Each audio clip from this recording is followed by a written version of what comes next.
माँ। अरे बेटा तू आ गई। हाँ माँ, मैं आ गई हूँ। पूरे 1 साल बाद आई हूँ और इस बार मैं पूरे 1 हफ्ते रुक के जाऊंगी। अरे हाँ बेटा आ जा।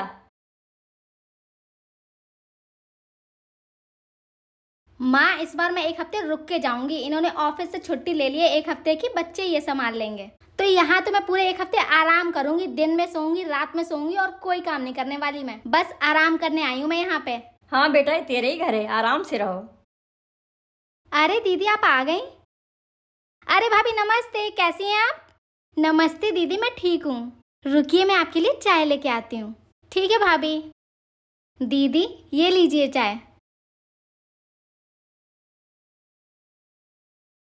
आप चाय पीजिए, तब तक मैं आपके लिए खाना बना देती हूँ। ठीक है भाभी। चाय पी के तो मैं मज़ा आ गया। यहाँ तो मुझे चाय बनी बनाई मिल जाती है और वहाँ मुझे पूरे दिन काम करना पड़ता था, बच्चों का टिफिन बनाना पड़ता था। 1 कप चाय पीने की भी फुर्सत नहीं मिलती थी मुझे, पर यहाँ मुझे आराम है। देखा बेटा, तेरे लिए चाय आई, मेरे लिए चाय नहीं आई। मेरी इज्जत इस घर में बिल्कुल नहीं है। मैं क्या करूं बेटा, किसको बताऊं? अरे माँ, आप भी क्या ये छोटी छोटी बातें लेके बैठ जाती है? छोटी छोटी बातें हर घर में होती हैं। और अगर भाभी नादानी कर रही हैं तो आप समझदार बन जाओ। बाकी मैं भाभी से बात कर लूंगी, ठीक है? आप चिंता मत करो। अरे भाभी, आपने चाय नहीं पी? नहीं दीदी, मैं चाय नहीं पीती हूँ। भाभी, आप जब मेरे लिए चाय लाई थी तो 1 कप माँ के लिए भी ले आती। क्यों? मैं क्यों माँ जी के लिए लाऊं? आपको पता है माँ जी मेरे साथ क्या करती हैं? मैं बाहर कपड़े सूखने डालती हूँ, अपने कपड़े उतार के ले आती, मेरे और मेरे बच्चों के कपड़े ऐसे ही छोड़ देती हैं और ना मेरे बच्चों को अपने साथ खिलाती हैं। भाभी, आप मुझे अपनी छोटी बहन की तरह समझना, तो जो मैं बात कहूँ ना उसका बुरा मत मानना।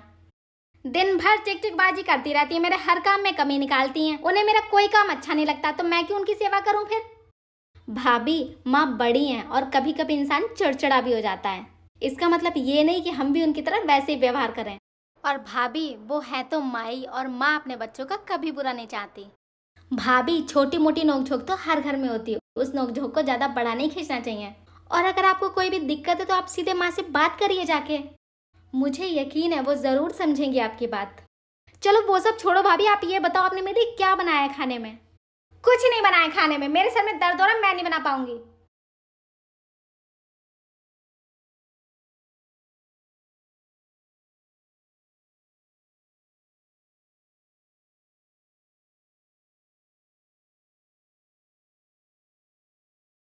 इतनी उदास क्यों हो? हुआ क्या है? तू बेटी मेरी है और चुगलियां अपनी भाभी से मेरी कर रही है। माँ, मैं चुगलियां नहीं कर रही थी, मैं भाभी को समझा रही थी। क्या हुआ, पेट नहीं भरा क्या मेरी चुगलियां करके? जब से आई हो मेरी चुगलियां ही कर रही हो। भाभी, ना तो मैं माँ से आपकी चुगली कर रही थी और माँ ना तो मैं भाभी से आपकी चुगली कर रही थी। पता नहीं आपके दिमाग में क्या भरा हुआ है। भाभी, आपको समझाती हूँ तो माँ का मुंह फूल जाता है और माँ आपको समझाती हूँ तो भाभी का मुंह फूल जाता है। मैं तो बस इतना चाहती थी कि आप लोग मिलके रहो, लेकिन मैं जब से आई हूँ तब से आप लोगों ने पता नहीं अलग ही कलेश पाल रखे हैं। बस दिख रहा था कितना समझा रही थी। हो तो इनकी बेटी, इनका पक्ष लोगी, मेरी सगी थोड़ी ना बन जाओगी। बस बहुत हुआ, मैंने बहुत कोशिश कर दी आप लोगों को मिलाने की, पर उससे कोई फायदा नहीं है। मुझे माफ करो, मैं चली अपने घर। मेरे घर पे काम जरूर था, पर आप लोगों की तरह वहां कलेश तो नहीं होते थे और मुझे नहीं लगता अब आप लोगों को समझाने का कोई फायदा है। मैं चली अपने घर, अपना झगड़ा खुद जानो। बेटा बेटा रुक जा।